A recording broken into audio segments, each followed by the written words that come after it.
All right, ladies and gentlemen of the 7th grade, we are going to do a hopefully very short video over direct and indirect objects. This stuff is fairly um, old material for you, all review, so I don't think that I need to spend too terribly much time on this, other than just to get down some terms, and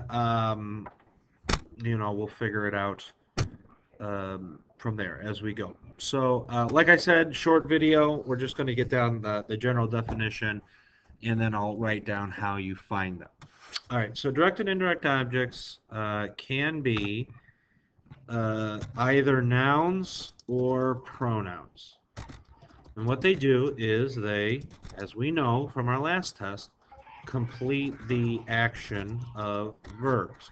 So if we have a sentence, we have a subject which does the action.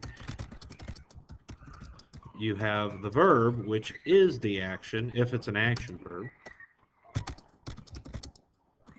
And then you have direct and indirect objects, which complete the action. So if we're looking at it in the sense of what they do, that's what they do. So, for instance, I gave Miriam a fit, or let's say, yeah, a Fitbit. So this is obviously a very, simple sentence, and you're going to have much more difficult sentences than this. But just for our purposes, we have I, which is the subject. We have gave, which is the verb. So subject I, gave action. We ask the questions, which you should know from last chapter. What are the questions?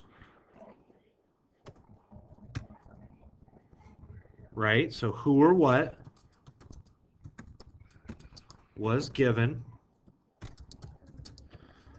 For that instance, we have Fitbit. So the Fitbit is what was given. And for indirect objects, the question would then become to whom or for whom or to what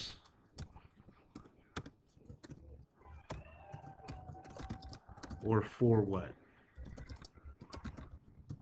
was it given to? And the question, answer to that question obviously is correct. That would be Miriam. And that's pretty much it. I'll go ahead and we'll write down sort of the order in which we do this. Number one, I would, at the very least, if not find the subject, I would find the verb. And what is the name of, what kind of verbs can give action away?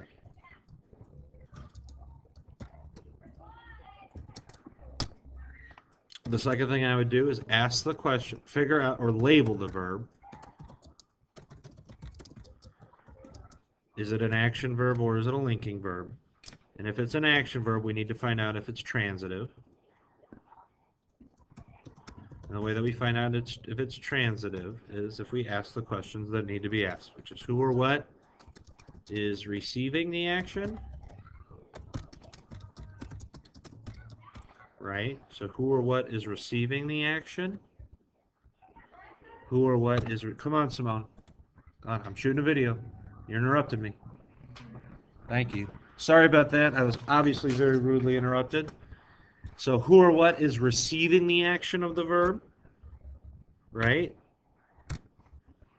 And then at the end we have to whom,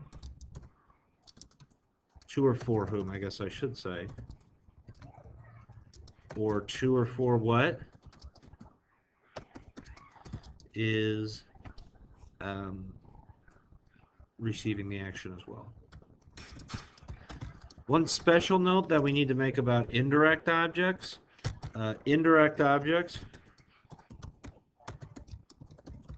always fall between the verb and the direct object.